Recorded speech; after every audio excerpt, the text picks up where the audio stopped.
Hello, welcome to this presentation in which you see how to deploy and create a new virtual machine or VM using an ISO file. After the VM is created, it is saved as a template and shared with other users for server deployments. The self-service administrator prepares the software library, creates templates, assemblies, and ISO components, and publishes the templates and assemblies for self-service users. ISO files enable the self-service administrator to create VMs, which can be configured to meet specific needs in their cloud. The template created from the Configure from ISO VM is handled differently in the library than an imported template. This process is shown in the gray box, where steps after importing the ISO component are different but end up providing the template to the self-service users. The following demonstration takes you through the processes of deploying the ISO in Oracle Enterprise Manager Cloud Control, building the guest operating system, and finally, saving and sharing the guest as a template with self-service users. In this session, I'm logged in as the self-service administrator. The ISO component has been saved and uploaded into the software library. However, to deploy it into a VM, it is necessary to navigate to the Oracle Enterprise Manager Cloud Control interface to the Oracle VM virtualization environment. Start by clicking on the Enterprise menu, through the Cloud option, and click on Oracle VM Infrastructure Home. On the Infrastructure Cloud interface that appears, open the target navigation tree, locate and display the zone for the tenant in which you work. Right-click the zone name and click the Deploy ISO option. The ISO deployment sequence begins.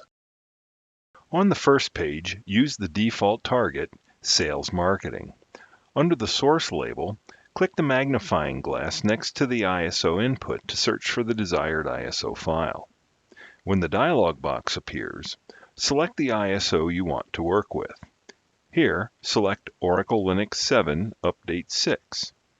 You see that this ISO file is the only software library component visible on the list. Click Select.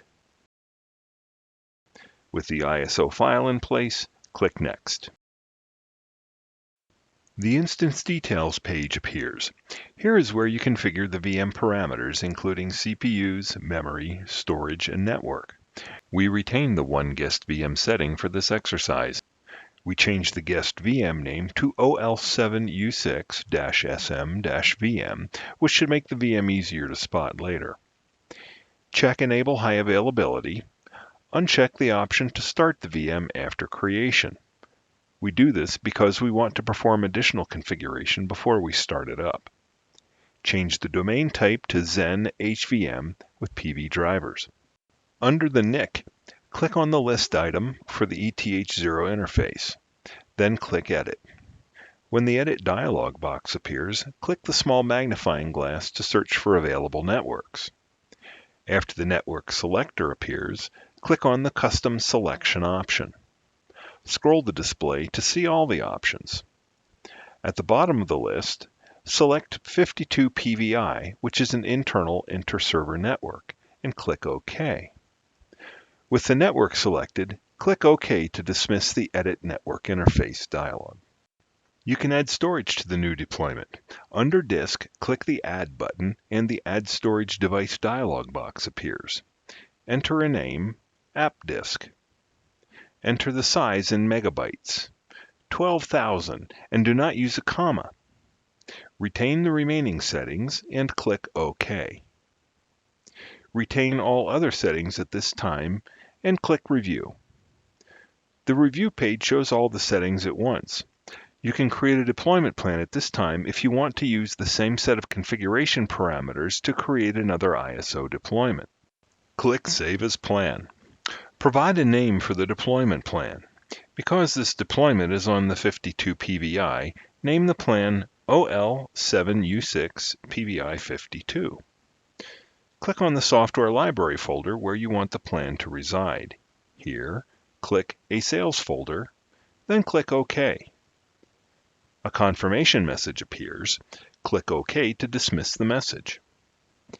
Now, click Submit to begin the deployment. When the confirmation message appears, click Job Details so you can monitor the job. On the Job Activities page, set the auto refresh interval to 15 seconds and monitor the execution status. After the job completes, return to the Oracle VM Infrastructure home.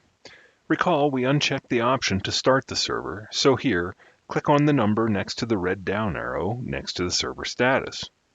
On the list of servers, locate and select the server OL7U6SMVM. Click on the Action menu, navigate through Guest VMs, and click Edit. The Guest VM interface appears for the selected server. Click the Other Configurations tab. On this page, select an appropriate operating system type. Here, select Oracle Linux 7. Under the Advanced section, select the USB tablet as the mouse type. This setting allows us to configure the Oracle Linux operating system through the console with the Guest Graphic User Interface. You can enter tag values that are helpful when you have many objects to manage. Use tags to limit some displays in Oracle Enterprise Manager Cloud Control. Here, enter SMVM. Click OK, and click Close on the confirmation message that appears. To build the Oracle Linux Guest, we return to the Self-Service portal.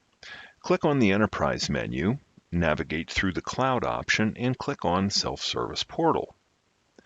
On the Cloud Services page, click on Infrastructure Oracle VM Cloud Services. Start the server by first selecting the server on the list of the 10 last requested servers. Click the Action menu and click on Start. Click Start on the confirmation page.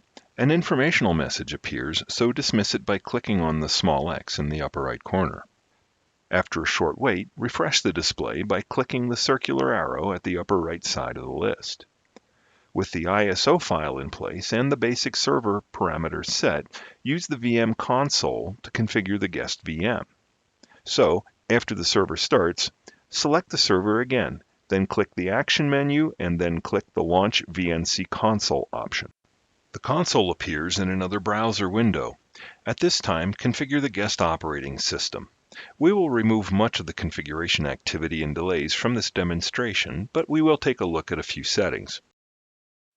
Recall that we added an extra 12 GB disk to this VM, so we need to specify which of the 2 disks for this VM we want as the installation destination. Click on the installation destination icon for device selection. On the device selection page, click on the 10 GB disk, then click Done in the upper left corner of the screen. Click on Begin Installation.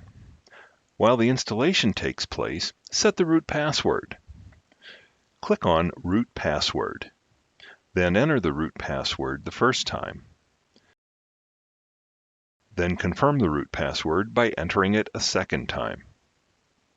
Click Done and continue to monitor the installation. After the installation completes, click Reboot and dismiss the browser window displaying the VNC console. Next, prepare the VM to be saved as a template. This involves removing the ISO from the configuration, so we have to stop it. Click on the VM name.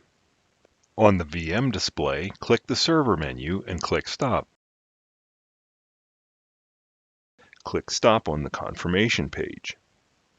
The VM display returns with an informational message. Click the small X in the upper right corner to dismiss it. Refresh the display by clicking the circular arrow at the upper right side of the display. Now that the status indicates Stopped by the red down arrow, click the Server menu, then Modify Configuration. On the Modify Configuration page, select the ISO device on the storage list in the lower right portion of the screen. Then click Delete. Click OK on the confirmation. As you can see, the page to modify configuration allows you to change other parameters such as memory and number of CPUs. Click OK. The VM display returns with an informational message. Click the small X in the upper right corner to dismiss it. Now, click on the Server menu and click on Save as Template. On this page, provide a name for the template. Here, input OL7U6-SM-template. Retain all other settings and click OK. The VM display returns with an informational message. Click the small X in the upper right corner to dismiss it. Return to the self-service portal. Navigate from the Enterprise menu through the Cloud option and click on Self-Service Portal. On the Cloud Services page, click on Infrastructure, Oracle VM Cloud Services. When the Self-Service Portal appears, click on the Library icon at the left side of the screen to display library components. Locate and select the template on the list display. Now, click Share at the top of the list. In the Select and Share dialog box, you can share the template with specified users or specified roles. Select the role option from the Type menu, then click Search to rearrange names on the list below. Hold the Control key and click on the Sales Self-Service Admin and Sales Self-Service User roles. Then click Select. The library display returns with an informational message. Click the small X in the upper right corner to dismiss it. The template is now shared and available to users with the selected roles. This ends the presentation. Thank you for watching.